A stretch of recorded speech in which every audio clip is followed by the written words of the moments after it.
Voyons maintenant la jointure à gauche, ce qu'on appelle en anglais left join ou left outer join. C'est la même chose. C'est un type de jointure qui permet de conserver toutes les observations dans la première table ou table de gauche, qu'elles apparaissent ou non dans la deuxième table ou table de droite. Par conséquent, des valeurs manquantes peuvent apparaître au niveau du résultat, c'est-à-dire au niveau de la table résultante de cette jointure à gauche. Autrement dit, une jointure à gauche de A et de B retourne toutes les observations de la jointure interne de A et de B, plus toutes les observations de la table de gauche A qui ne correspondent pas à la table de droite B, y compris les lignes de données avec des valeurs nulles, donc des valeurs manquantes, dans la colonne de lien. La colonne de lien, c'est cette colonne par laquelle la jointure est effectuée.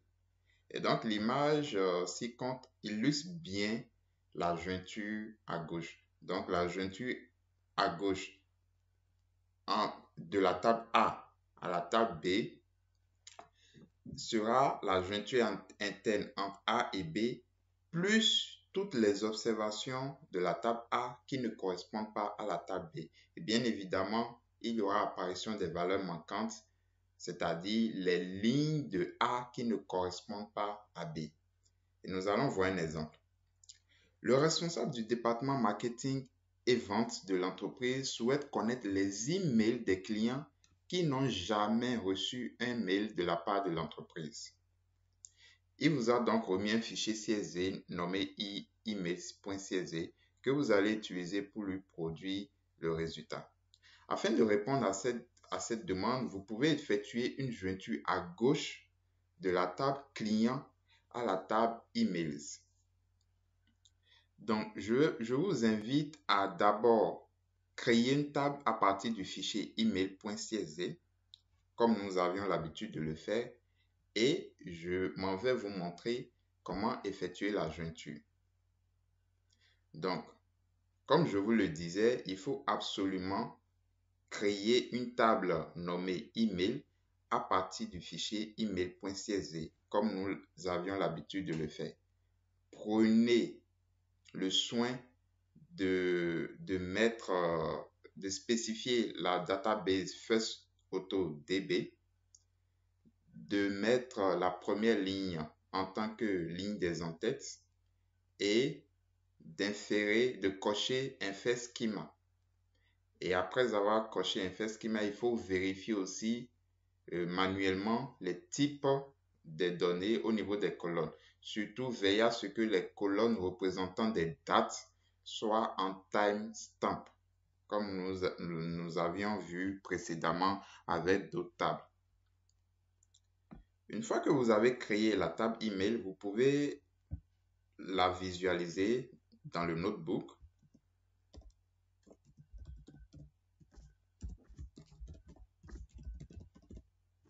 On va limiter.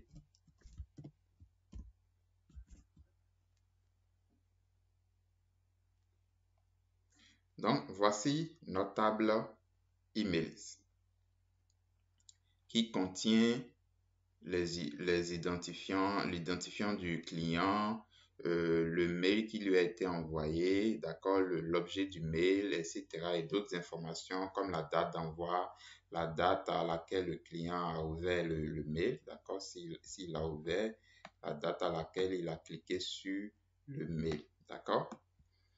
Et donc, pour rappel, nous avions aussi une table client, donc que je vais afficher d'ailleurs ici.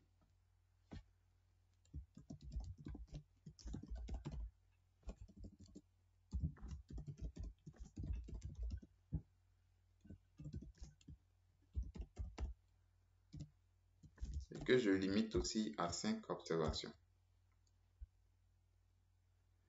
Donc, ici aussi, nous avons l'identifiant du client. Donc, en fait, ces deux tables ont en commun la colonne Customer ID qui représente l'identifiant de client. Et nous avons les adresses mail des clients. Donc, en fait, Si un client n'a pas reçu de mail de la part de l'entreprise, comment est-ce que nous pourrions retrouver ces informations?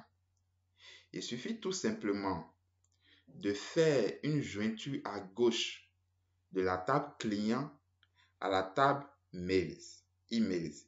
Ainsi donc, la table résultante aura des valeurs manquantes au niveau, d'accord, de la colonne Customer ID. Et donc, ces lignes d'observation vont correspondre aux clients qui n'ont jamais reçu de mail de la part de l'entreprise. Et c'est ce que je vais vous montrer. Donc, pour faire une jointure à gauche, c'est très simple. En fait, select client que nous pouvons nommer par exemple C. Attention, select from client. D'accord? Et on va faire la jointure à gauche. Donc, left outer join, comme ceci. À quelle table? À la table emails. Emails, que je vais nommer E.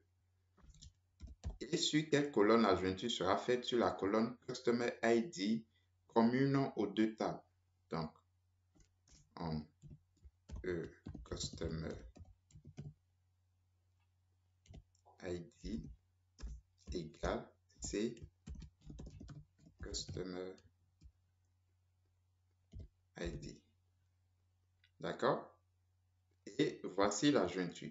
Mais étant donné que je veux récupérer les informations des clients qui n'ont pas reçu d'email, alors ça correspond à récupérer les observations où il y a des valeurs manquantes au niveau de la colonne Customer ID qui va résulter de cette jointure.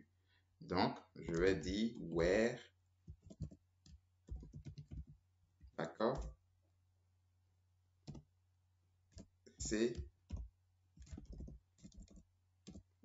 bon. Ce que je vais faire, je vais d'abord vous montrer le résultat de la jointure, comme ça, mais on va limiter quand même à 100 observations pour ne pas tout afficher.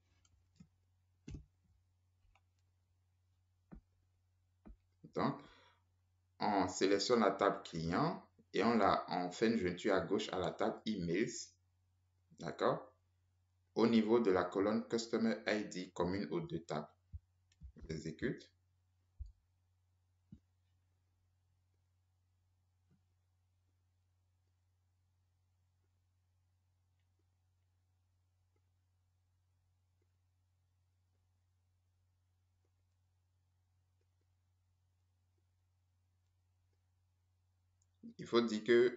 Il faut noter que la table emails en fait est une table un peu lourde, d'accord? Le fichier CSV est un peu lourd, donc c'est normal que ça prenne du temps.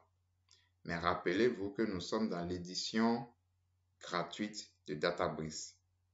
Si c'était l'édition payante et que nous avions un cluster avec plus de capacité, le calcul se ferait rapidement. Donc, voici le résultat. Examinons un peu ce résultat. Cette table est la table résultante de la jointure à gauche de la table client à la table emails. Et donc, nous avons les attributs de la table client, d'accord, qui sont à gauche. Et à droite, nous avons les attributs de la table emails. Et rappelez-vous que la colonne de lien ayant servi à la jointure est la colonne Customer ID. Ici, cette colonne Customer ID appartient à la table client. Et ici, cette colonne Customer ID appartient à la table emails. Pour répondre à notre problématique, qui est de retrouver les clients n'ayant jamais reçu de mail de la part de l'entreprise, il suffira de filtrer cette table de telle sorte à obtenir les lignes où la colonne Customer ID de la table emails présente des valeurs manquantes. D'accord? puisque ces observations sont celles qui ne correspondent donc pas, c'est celles qui appartiennent à la table client qui ne correspondent pas à la table emails. Donc, c'est ce que je vais faire. Je vais faire where customer ID is nul, tout simplement. Et après, je peux limiter à 100. Et étant donné que ce sont les attributs de la table client qui nous intéressent parce que nous voulons les informations sur ces clients-là, nous allons tout simplement faire ici ces points.